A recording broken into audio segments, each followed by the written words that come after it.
Halo teman-teman, balik lagi di YouTube channel aku. Kenalin, aku Ramadhani Janiapta Rizal dengan NIM 44022465318, merupakan mahasiswa aktif Rekayasa Perancangan Mekanik. Nah, pada kali ini kita akan belajar tentang sistem kendali temperatur dengan Autonix TK4S T4RN melalui aplikasi DarkMaster. Ini merupakan video lanjutan daripada praktik sebelumnya ya. Nah, jadi sebelum kita melakukan praktikum, kita harus mendownload aplikasi DarkMaster di web yang kalian percayain ya. Nah,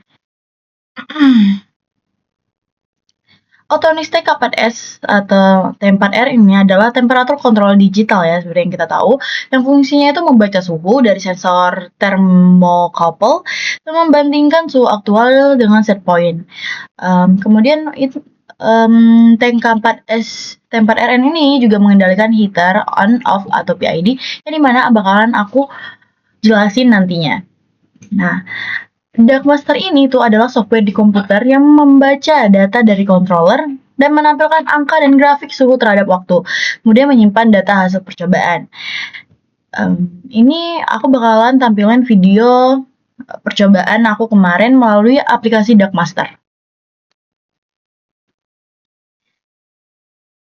Tapi sebelum itu, kita akan mengetahui cara penggunaan Autonix TK4S T4R dari nol yaitu.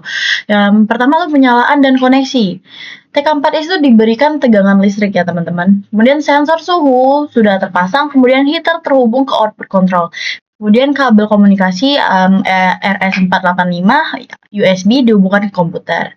Saat menyala, display menyala, kemudian angka suhu langsung muncul ya teman-teman.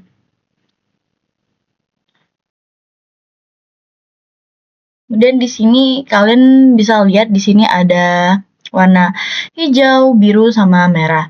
Hijau ini dimana berarti itu running, biru ini standby, kemudian merah ini berarti adanya error pada itu, pada praktikumnya. Oke. Ini merupakan tampilan aplikasi DarkMaster ya teman-teman. Nah, pada video ini ditunjukkan proses pengambilan data suhu menggunakan temperatur controller ya, atau yang kita tahu itu Autonix TK4S T4R yang terhubung dengan software DarkMaster. Nah, angka suhu yang muncul pada DarkMaster merupakan suhu aktual yang dibaca oleh sensor pada sistem nih. Nilai ini sama dengan proses value atau suhu aktual yang ditampilkan pada controller Autonix. Nah, teman-teman bisa lihat di sini ada grafik ya. Nah, grafik yang terlihat menunjukkan hubungan antara waktu pada sumbu horizontal dan suhu dalam derajat pada sumbu vertikal. Ini sumbu vertikal dan ini sumbu horizontalnya. Nah, grafik ini bergerak secara real time mengikuti perubahan suhu pada sistem. Jadi waktu kita praktikum, ini yang ditampilkan adalah real time ya teman-teman. Nah, pada awal pengambilan data, suhu terlihat meningkat karena heater dalam kondisi on. Hal ini menandakan controller sedang bekerja untuk mencapai set point suhu sebesar 50 derajat Celcius. Nah, setelah suhu mendekati set point, sistem mulai bekerja menggunakan kontrol on-off nih teman-teman. Dengan heateresis. Nah, pada kondisi ini, heater akan menyala dan mati secara bergantian untuk menjaga suhu tetap berada di sekitar 50 derajat Celcius.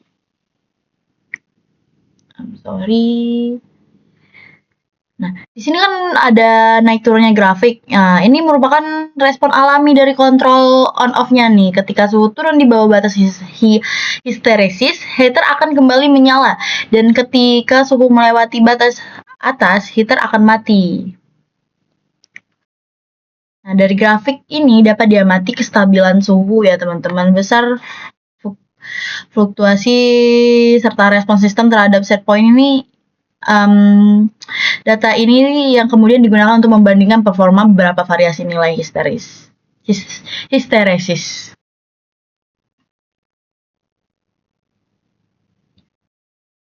Ini aku percepat videonya.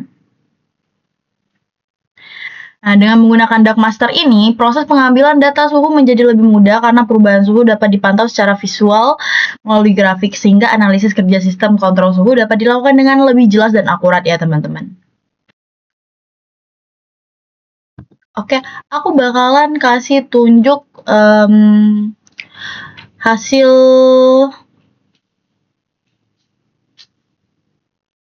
grafiknya.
Teman-teman semuanya, selanjutnya aku bakalan jelasin nilai parameter kontrol PID yang aku coba di praktikum kemarin. Nah, aku bakalan tampilin grafik percobaan PID-nya nih. Nah, pada pakai ini hasil dari grafik on off dari SIS 1 ya teman-teman.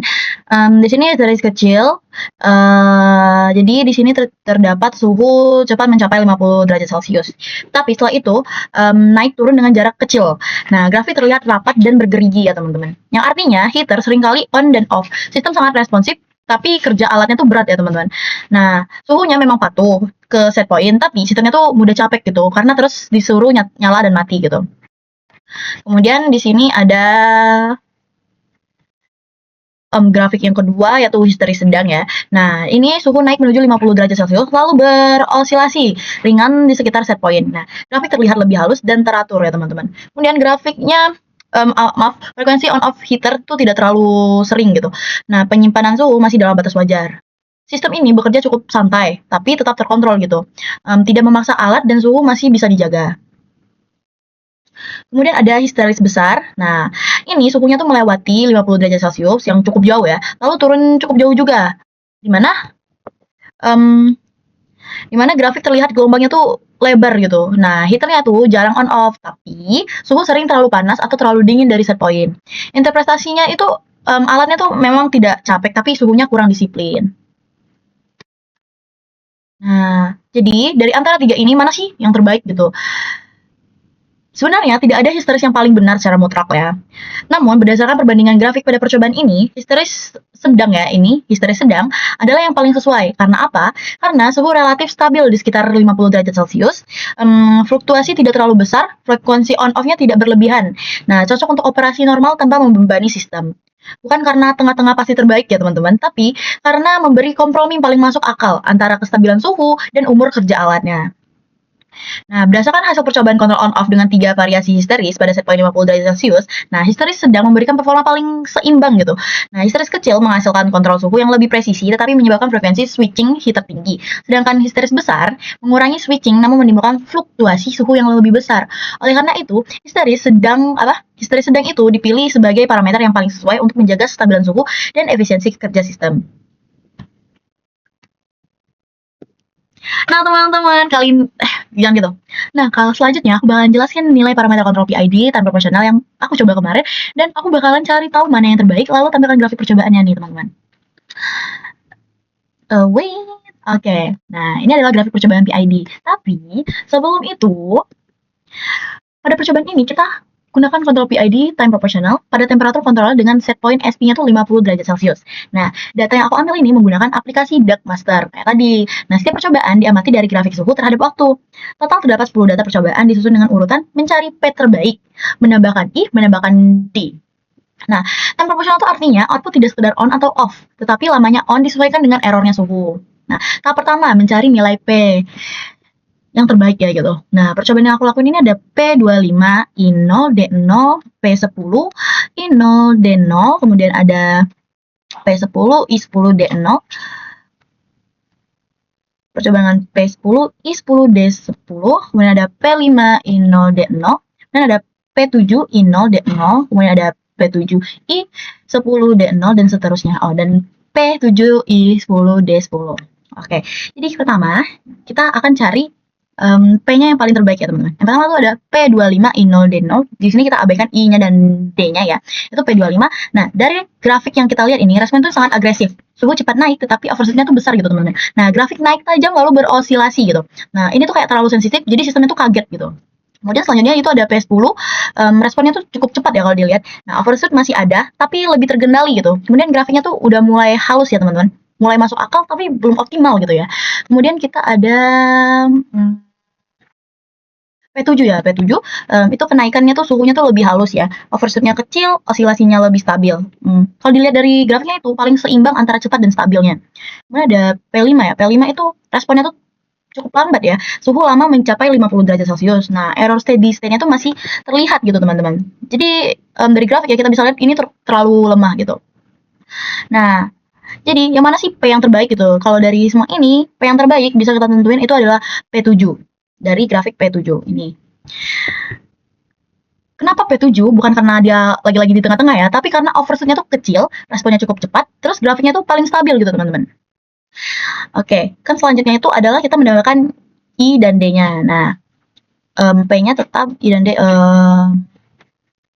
Nah, kita ambil dari percobaan dengan P10, I10, dan D-nya 0 ya. Nah, ini tuh kayak fungsi sebelumnya tuh fungsi itu apa sih teman-teman? Nah, fungsi itu seperti ingat kesalahan masa lalu gitu. Kalau suhu kurang terus, dia akan maksa naik pelan-pelan sampai tepat 50 derajat Celcius. Nah, di P10 I10 error steady state-nya tuh mulai hilang ya. Tetapi overshoot-nya tuh mulai muncul lagi gitu. Grafiknya tuh agak berayon gitu, teman-teman. Kemudian ada ini P7 ini nih P7 I10. Nah, di sini tuh kita bisa lihat ya, suhunya tuh tepat mencapai 50 derajat Celcius. Nah, osilasinya tuh kecil, grafiknya juga lebih rapi. Jadi, yang terbaik itu bisa kita tentuin dari sini ya. I terbaik itu I10 dengan P7, teman-teman. Karena apa? Karena error steady state-nya tuh udah hilang, kemudian sistemnya tuh tetap stabil. Oke, kan kita udah nemuin P7, I10. Nah, sekarang kita tinggal menambahkan D derivatif. Kita P sama I-nya tuh kita tetapkan, yaitu P7, I10. Dan D-nya kita ambil di D10 nih teman-teman. Nah, fungsi D ini itu kayak rem gitu. Kalau suhu naik terlalu cepat, dia bakalan bilang pelan-pelan gitu. Nah, dari grafik yang ditampilkan, overshoot-nya tuh berkurang ya teman-teman. Tapi responnya terasa agak kaku sebenarnya. Tapi dari grafik kita bisa lihat grafiknya tuh paling halus, overshoot-nya sangat kecil, cepat stabil di 50 derajat Celcius. Nah, jadi bisa kita tentuin PID yang terbaik itu adalah P7, I10, dan D10.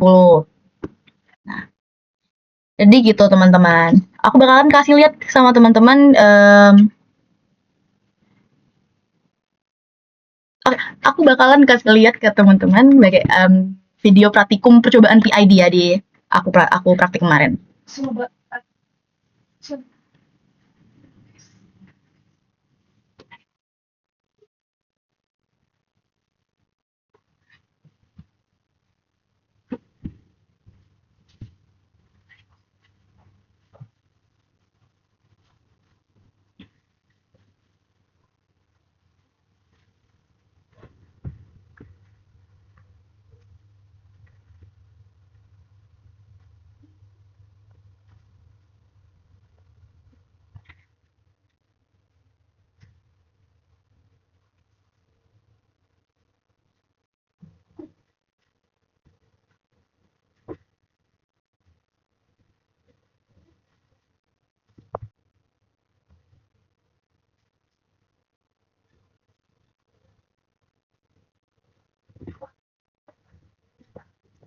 Nah, jadi gitu ya kira-kira teman-teman video pengambilan data PID.